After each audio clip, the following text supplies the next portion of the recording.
दोस्तों शुरू करने से पहले डिस्क्लेमर की वीडियो सिर्फ और सिर्फ एजुकेशनल पर्पस के लिए है, इन्वेस्टमेंट एडवाइस नहीं है। तो वीडियो को देखकर आप सीख सकते हो और इन्फॉर्मेशन को ले सकते हो। कुछ ऐसी कंपनीज को डिस्कस कर लेते हैं जिनके स्टॉक्स कल काफ़ी ज़्यादा फोकस में रहेंगे। ग्रोथ कंपनीज हैं, रिजल्ट आए हैं, रिजल्ट के इम्पैक्ट्स हो गए, तो क्या क्या सिचुएशन हो सकती है, कुछ कंपनीज की गाइडेंस भी आई आफ्टर रिजल्ट कॉन कॉल, तो उसको भी चेक कर लेते हैं।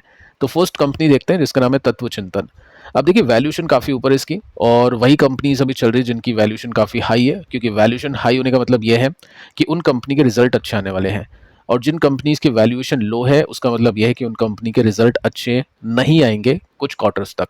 लेकिन जिन कंपनीज की वैल्यूएशन लो है उसका मतलब ये नहीं है कि उन कंपनी के रिजल्ट कभी अच्छे नहीं आएंगे।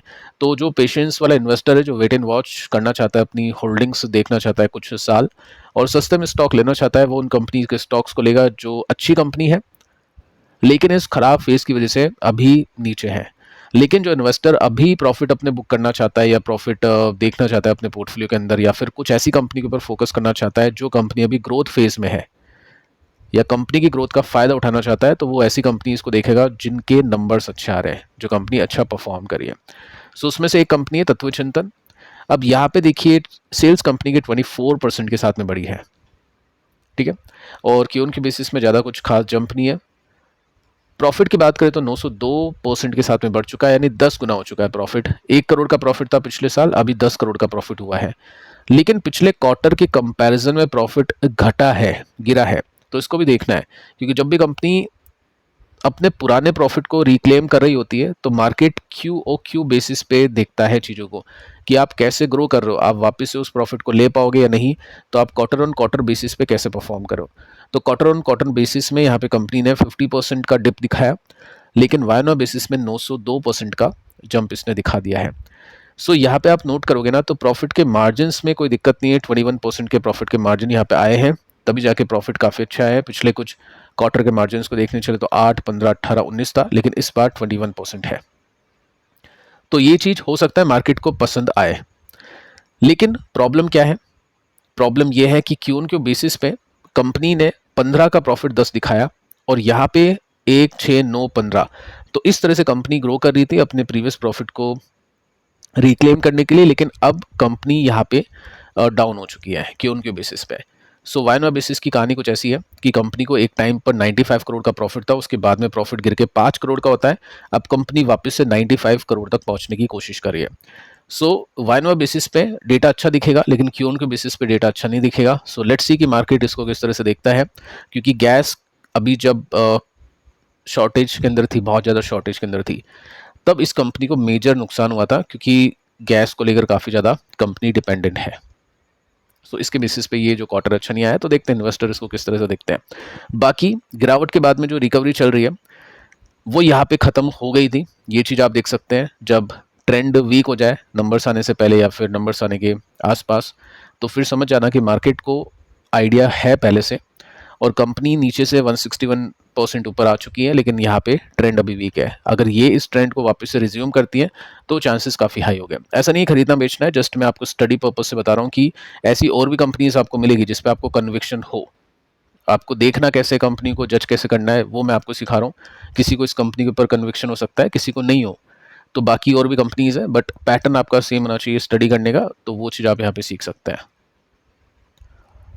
इसके बाद में क्यूपिड, अब इसके लिए भी कल का दिन काफ़ी इंपॉर्टेंट है, क्योंकि नंबर्स इसके आई थिंक मार्केट के बंद होने के बाद में आए हैं, और 3% के साथ में स्टॉक नीचे गया था और बहुत अच्छे रिटर्न्स इसने कमा के दिए हैं। जिस तरह की ऑर्डर बुक है, कंपनी की वैल्यूशन भी उस हिसाब से है, 200 के आसपास का पी। लेकिन रिजल्ट आने के बाद में देखिए इसका जो 200 का पी था वो 150 का हो चुका है, यानी रिजल्ट अच्छे हैं। अब अगले कुछ क्वार्टर में और अच्छे रिजल्ट आएंगे तो हो सकता है वैल्यूशन आपको और ज़्यादा सस्ती आती हुई देखने को मिले, क्योंकि ये जो पी है फॉरवर्ड है, मार्केट आगे के हिसाब से इनको वैल्यूशन दे रहा है। तो सेल्स कंपनी के 116% के साथ में बढ़ी, प्रॉफिट कंपनी का 200% के साथ में बढ़ा, तो वही चीज़ इसमें कंटिन्यू है कि प्रॉफिट के मार्जिन इसके इंक्रीज कर रहे, वायनवा बेसिस पे इंक्रीज कर गए, लेकिन यहाँ पे क्यू ऑन क्यू बेसिस पे गिरे हैं। लेकिन अच्छी बात यह है कि कंपनी ने जो टारगेट दिया था पूरे साल का, वो कंपनी ने यहाँ पे अचीव कर लिया है। अब पॉइंट ये बनता है कि कंपनी ने आगे की क्या गाइडेंस दी है। अब ये जो गाइडेंस है ये नेक्स्ट डे आई है, तो इसको चेक कर लेते हैं। सो कंपनी एम कर रही है 600 करोड़ रुपीस के रेवेन्यू का, 600 करोड़। अभी कितना है स्क्रीनर पे आप देख लेना पूरे साल का। और कितने परसेंट की ग्रोथ है उसको भी जज कर लेना। प्रॉफिट का भी कंपनी ने बता दिया कि 180 करोड़ का प्रॉफिट अपन निकालेंगे फाइनेंशियल ईयर 27 में, यानी Q1 से लेकर Q4 जो भी अब आएंगे उसके अंदर। प्रॉफिट के मार्जिन रखेंगे 30% के। तो सब कुछ कंपनी ने एक्चुअली बता दिया है, अब इसके हिसाब से बस मार्केट को कल रिएक्ट करना है। ये भी काफ़ी इंपॉर्टेंट है, कल देखना, क्योंकि यहाँ पे स्टॉक अभी एक तेजी प्रोवाइड करने के बाद में एक रेंज में अटका हुआ है। ये रेंज अगर खुल जाती है 12% के ऊपर तो फिर नई तेजी की एक्सपेक्टेशन यहाँ पे इन्वेस्टर करेगा। सोलर इंडस्ट्री, इसको भी कल देखेंगे, क्योंकि देखो रिजल्ट अच्छा है, ये तो आपको यहाँ पे दिख रहा है, ठीक है, 4% के साथ में चल गया।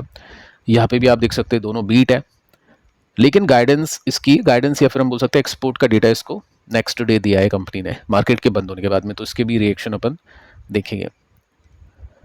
कंपनी एक्सपेक्ट करती है 30% की ग्रोथ एक्सपोर्ट के लिए फाइनेंशियल ईयर 27 में। अब जो भी कंपनी एक्सपोर्ट को फोकस करिए, देखो सरकार उसके ऊपर बहुत ज़्यादा ध्यान भी देगी, क्योंकि एक्सपोर्ट से अपन डॉलर लेके आ सकते हैं यहाँ पे, इंपोर्ट से तो जाता है। कंपनी ने यहाँ पे 30% की ग्रोथ की बात की है पूरे साल, यानी फाइनेंशियल ईयर 27 में। लेट्स सी कि इन्वेस्टर्स को किस तरह से देखते हैं। पैटर्न ऑलरेडी मैं आपको बता चुका हूँ कि अभी बॉटम से स्टॉक ब्रेकआउट करने के बाद 47% यानी 50% ऊपर है, लेकिन पिछले पैटर्न में बॉटम से स्टॉक ब्रेकआउट करने के बाद यहां भी ब्रेकआउट कर चुका है और ऊपर जा चुका है, तो 107% ऊपर गया था। ये चीज़ रिपीट नहीं होती एग्जैक्टली, बट हम आइडिया ले सकते हैं कि ब्रेकआउट यहाँ पे सक्सेसफुल तरीके से होते हैं या नहीं, यानी कंपनी का पैटर्न क्या है उसको देख सकते हैं। ऐसा नहीं है कि 100% की तेजी हो सकता है, कम हो सकता है, ज़्यादा हो, बस हमको ये देखना होता है कि क्या ब्रेकआउट्स पहले भी हुए हैं, उसके बाद में कंपनी के स्टॉक ने अच्छा किया या नहीं किया, क्योंकि मोस्ट जो स्टॉक्स होते हैं वहाँ पे फॉल्स ब्रेकआउट भी हो जाते हैं, तो वो चीज़ आपको थोड़ी सी देखनी चाहिए। इसके बाद में हिंदुस्तान कॉपर, ये भी देखेंगे, क्योंकि इसके भी रिजल्ट आए थे मार्केट के बंद होने के बाद में 4 बजे के आसपास, तो लेट्स सी कि कल कैसे इंपैक्ट होता है। प्रॉफिट के मार्जिन जैसा कि एक्सपेक्ट किया था कि बढ़ेंगे, क्योंकि कॉपर के प्राइसेस बढ़ चुके हैं, तो उसका इम्पैक्ट इसमें काफ़ी पॉजिटिवली चल रहा है। और अभी जो स्टॉक का प्राइस अगर यहाँ से अच्छे रिएक्शन देता है तो स्विंग बनाने में 32% का इसमें गैप है। कॉपर की जो प्राइस है ऑल टाइम हाई पे है, और युद्ध से पहले स्टॉक कॉपर के हिसाब से चल रहा था, कॉपर उस समय भी ऑल टाइम हाई पे था, तो स्टॉक भी उस हिसाब से था। लेकिन जैसे वॉर आती है फरवरी में, उसके बाद से यहाँ पे वीकनेस आनी शुरू हो गई। लेट्स सी कि कल कैसा यहाँ पे पैटर्न बनता है और स्विंग के लिए तैयार होता है स्टॉक या फिर नहीं। ये तो कुछ ऐसी कंपनीज थी जिनके नंबर्स का रिएक्शन अपन कल देखेंगे। अब केन्स को भी देखते हैं, क्योंकि यहाँ पे हमने बात की थी कि रिएक्शन हमने देखा काफ़ी ख़राब था, 20% स्टॉक गिरा। काफ़ी लोग इसके अंदर अभी अपना लक आजमा रहे, खरीदारी कर रहे हैं काफ़ी लोग इसमें, मतलब कई लोगों ने तो अपने पूरे पोर्टफोलियो का 0.5% इसको दे दिया है। लेट्स सी कि कैसा यहाँ पे पैटर्न बनता है, किस तरह से स्टॉक चलता गिरता है। फिलहाल आप देखोगे तो नंबर्स अच्छे नहीं थे, और यहाँ पे जेफरीज ने इसके डाउनग्रेड किया, इसके टारगेट्स को कट किया है। स्ट्रेंथ थी इस कंपनी में, अब वीकनेस हो चुकी है पूरी की पूरी। और इसमें जेफरीज ने एक बात बोली है कि सिल्वर लाइनिंग है इसके अंदर एक, यानी एक उम्मीद की किरण है। अब वो उम्मीद की किरण क्या है, इसकी नई चिप असेंबली यूनिट। अब इसमें सेमीकंडक्टर और जो बाकी चिप्स होती है वो कंपनी बनाएगी। अगर ये काम इसका अच्छा चल गया तो फिर सब भूल जाएगा इन्वेस्टर पुरानी चीजें, और ये जो ड्राइवर है, चिप जो ड्राइवर है, ये इसके प्रॉफिट को बढ़ाएगा। ठीक है, तो दोनों चीजें यहाँ पे स्टॉक नीचे भी है, अपने एवरेज मल्टीपल से नीचे है। 65x का था मल्टीपल इसका, पी अभी 43 का मल्टीपल है। यहाँ पे स्टॉक नीचे भी है, लेकिन नीचे होना भी चाहिए जिस तरह से नंबर्स इसने दिए हैं। लेकिन वही बात है कि यहाँ पे काफ़ी लोग बैट कर रहे हैं आगे के लिए, क्योंकि जो चिप असेंबली यूनिट है अच्छा करेगी तो इसमें काफ़ी अच्छे प्रॉफिट्स भी आ सकते हैं। दोनों चीज़ें हैं। अब देखो मेरे हिसाब से बैट करनी चाहिए, काफ़ी इन्वेस्टर कॉन्ट्रा बैट ले लेते हैं कि चलो गिर रहा है तो खरीद लेता हूँ, और सेंसिबल बैट वो होती है कि स्टॉक ऊपर जाएगा। मान लो अगर स्टॉक को ऊपर जाना है, स्टॉक को यहाँ से ऑल टाइम हाई लेनी है या उसके भी ऊपर जाना है, तो ऐसा तो नहीं होगा कि यहाँ से स्टॉक का प्राइस ऑल टाइम हाई पे ओपन हो जाएगा अगले दिन 300% ऊपर। स्टॉक कैसे जाएगा, स्टॉक ऐसे ही जाएगा, सर्किट में जाएगा या फिर थोड़ा सा रुक के जाएगा, तो अल्टीमेटली वो इस प्राइस को ही क्रॉस करके जाएगा। तो इस प्राइस को क्रॉस करने के बाद में अगर यहाँ पे स्ट्रेंथ दिखती है, सस्टेन करता है, तब जाके मेरे हिसाब से टेक्निकल बैट इसमें बनेगी, क्योंकि फंडामेंटल बैट तो है नहीं इसके अंदर। टेक्निकली भी नेगेटिव है और फंडामेंटली भी नेगेटिव है, ऐसे में रिस्क काफ़ी ज़्यादा हो जाता है। और जैसा कि मैंने आपको कहा था कि पिछली जब गिरावट आई थी वो कंप्लीट होने के बाद में स्टॉक ने धीरे धीरे गिरना शुरू किया था।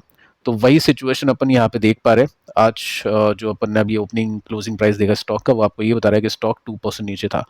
सो जब तक कुछ मेजर ब्रेकआउट्स नहीं होते हैं या रिवर्सल नहीं होता है, जब तक डिफिकल्ट है स्टॉक का चलना, तो वो चीज़ उस हिसाब से देख सकते हैं। बाकी इन्वेस्टर है डेफिनेटली वो सही भी जा सकते हैं, जो भी यहाँ पे बाय करे, हो सकता है कि स्टॉक यहाँ से घूम के ब्रेकआउट कर दे।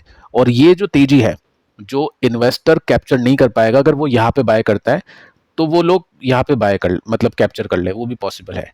बट ठीक है, देखते हैं कि कल क्या होता है, कुछ दिनों में किस तरह से स्टॉक परफॉर्म करता है। बाकी वॉल्यूम्स को देखें तो वॉल्यूम्स अभी भी हाई है, मतलब कल भी माल बेचा है, लेकिन कल लोगों ने लिया भी है, तब जाके इतना गिरा नहीं है। तो सेलिंग देखते हैं कब तक एब्जॉर्ब होती है, कब तक चलती है, उस हिसाब से कैसे ये परफॉर्म करता है। सो कल के 2 वीडियोस आप देख लेना, और पिछला वीडियो भी आप जरूर से देख लेना, ताकि आपको थोड़ा सा रियलिस्टिक आइडिया लगे मार्केट का कि ब्रॉडर मार्केट कैसे कर सकता है और मार्केट के अंदर भी कहाँ पे पैसा है। सो चेक कर सकते हैं। मिलते हैं कल, तब तक के लिए शुभ रात्रि।